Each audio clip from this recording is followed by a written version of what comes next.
Saudi আরবের আল bike দেখছেন আপনারা? আল বাইক কোম্পানির নাম শুনছেন? খাইছেন কেউ? আল বাইক খাই না মানুষ বুঝে এরা নাই। আল বাইক একটা খানা আছে সৌদি আরব, একটা পোড়া মুরগি এক টুকরা দুই টুকরা আর কটা আলুর চিপসের মতো আলু, এছাড়া আর কিছু নাই। কিন্তু এটা আপনি যেই দোকান থেকে কিনতে যাবেন, এই দোকানে 50 জন 100 জন 200 জন সিরিয়াল থাকবে, 24 ঘন্টা এভাবে সিরিয়াল।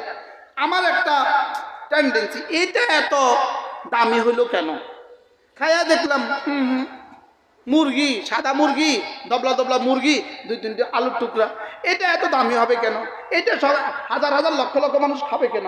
আমি এক আরবকে আমি জিজ্ঞেস করলাম, এক আরব গত রমজান মাসে তার বাসা আমার খারাপ দাওয়াত দিছে। আমি ওই আরবকে জিজ্ঞেস করলাম, তোমাদের আল বাইকটা এত প্রসিদ্ধ হলো কিভাবে, এত মাশহুর কেন?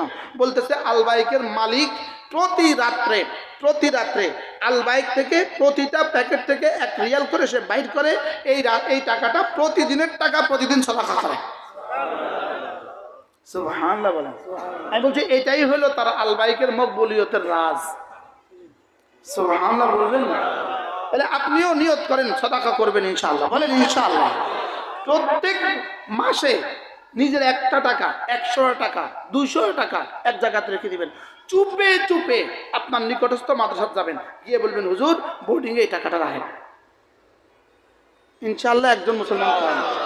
আমরা কেমনে পরামর্শ দিতাম মনে করে, বলেন না ইনশাআল্লাহ, বলেন না ইনশাআল্লাহ। আমি বলি আমাদের মাদ্রাসাগুলো হলো, আমাদের মাদ্রাসা, আমাদের তাবলীগ জামাত হলো শাখা, মাদ্রাসা হলো শিখর। বলেন মাদ্রাসা হলো কি, তাবলীগ হলো কি? এই ওয়াজ হলো শাখা, মাদ্রাসা হলো শিখর। আমাদের খানকাগুলো হলো শাখা, মাদ্রাসা হলো শিখর। আমাদের এই বইগুলো হলো শাখা, মাদ্রাসা হলো শিখর। শিখর যদি বেঁচে থাকে তো ইনশাআল্লাহ গাছ মজবুত হবে, শাখা একদিন হবেই হবে।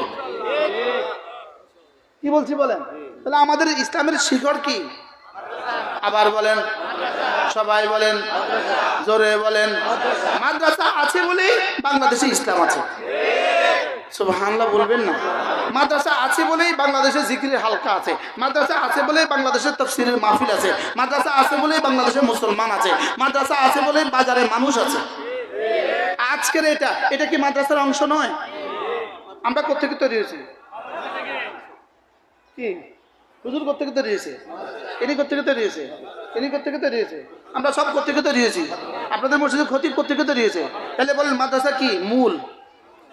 সুবহানাল্লাহ বলেন।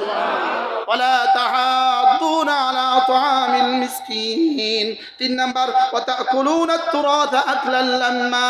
4 নাম্বার ওয়া তুহিব্বুনাল মালা হুব্বান জাম্মা। রব্বুল আলামিন বলেন কাল্লা ইযা দুক্কাতিল আরদু দাক্কান দাক্কা। অচিরেই আমি এদের পিঠে আযাব লাগাবো। কোন দিন আযাব লাগাবো? যেদিন জমিনটা ধ্বংস হবে। যেদিন জমিনটা কি হবে? ধ্বংস হবে। আল্লাহ তাআলা মেহেরবানি করে আমাদেরকে কথাগুলো বোঝা মানা সহজ করে দেন, কোরআনের নূর দিয়ে আমাদের জীবনকে আলোকিত করে দেন।